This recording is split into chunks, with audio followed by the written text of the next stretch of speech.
Ladies and gentlemen, welcome back to the Brandon Coin YouTube channel, and today is another episode of Hash or Pass, where we take a look at yesteryear's graphics cards or mining cards, mining equipment, that kind of stuff, and decide if it is a good deal or a bad deal. Is it a hash? Should you do it or should you pass?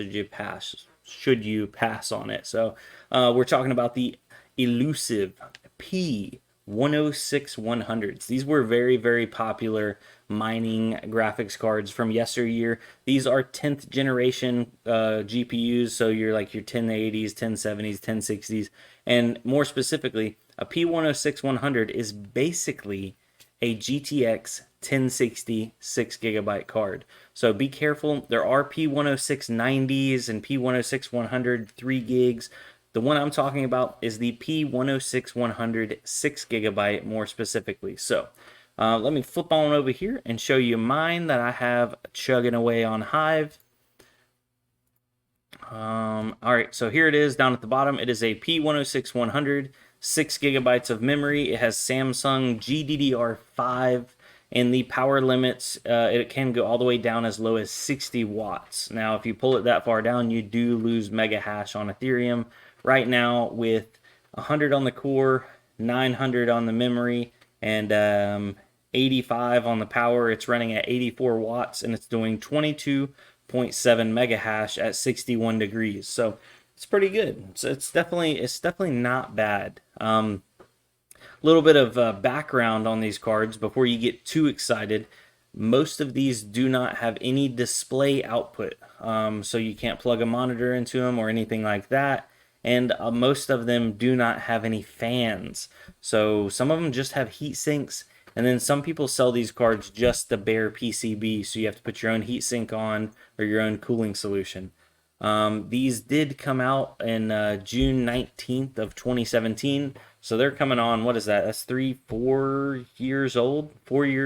Over 4 years old now, or just at 4 years?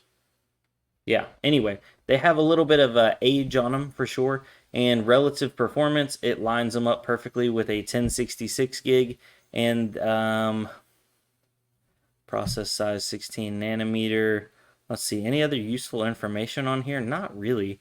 If you go over to the NiceHash profitability calculator, it shows them making $1.38 a day, and it shows, well, actually $1.62 before power, $1.38 after power if you have 11 cents per kilowatt hour. So $1.30 a day, and it's showing them at 24 mega hash. Mine crashes out anything above 23 mega hash, so just be mindful of that. There is a big range on the hash efficiencies on these cards. Some of them will do more, some definitely will do less. Now going over to eBay, buy it now, lowest price, or sorry, hold on.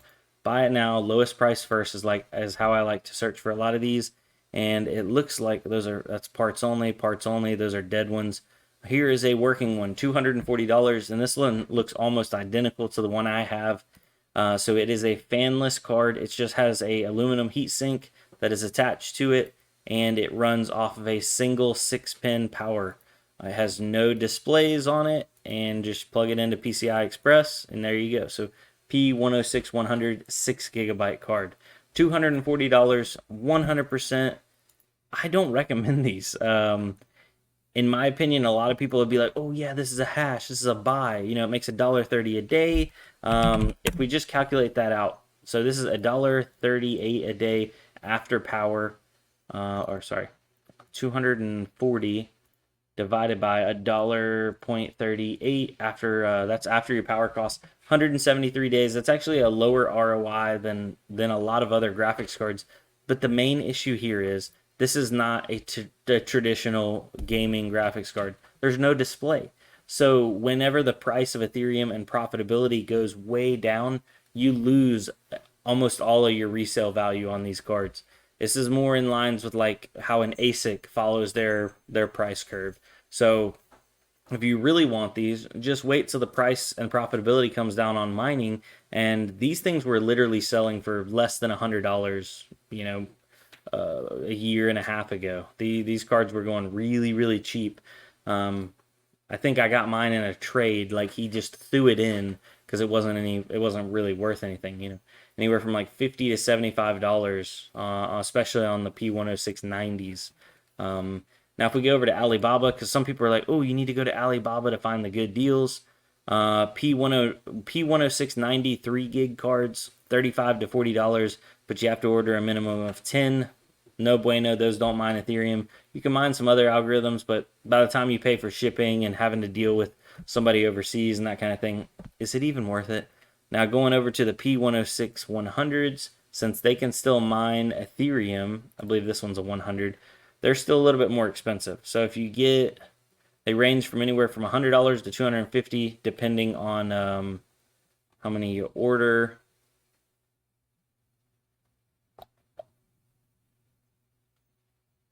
I don't know. They don't have the actual. They don't have the breakdown on here. They make you call in for a lot of that stuff. But basically, if you're buying these things and you're paying more than 100 to 150 bucks, I would recommend against it. I strongly would.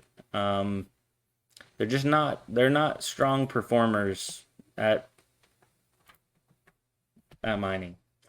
And the fact that they lose a lot of their value whenever mining goes down, unlike gaming graphics cards, they have a alternative. You can video game on them. You can watch, people do 4K and all kinds of crazy resolution video editing and that kind of stuff.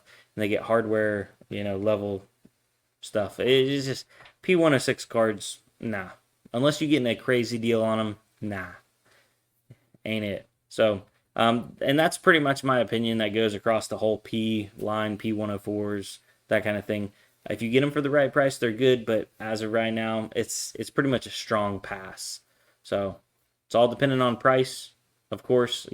Anything for free is good. Doesn't matter how old it is. If it made a penny a day, and it was free, it was good. But at the current market, P106 100s, 6 gig cards, anything over $150 for those is just no, sir. But thanks for watching, guys. Hopefully you enjoyed this episode. If you have a recommendation, I do still have a bunch of old cards that I have to make it through. But if you have a recommendation of something more specific, let me know, and I'll see if I can't find one or get my hands on it, and we can just take a little dive back into history, back in the day. All right, guys. Later. For real, I need to get off here. I gotta go to work. Yeah, work.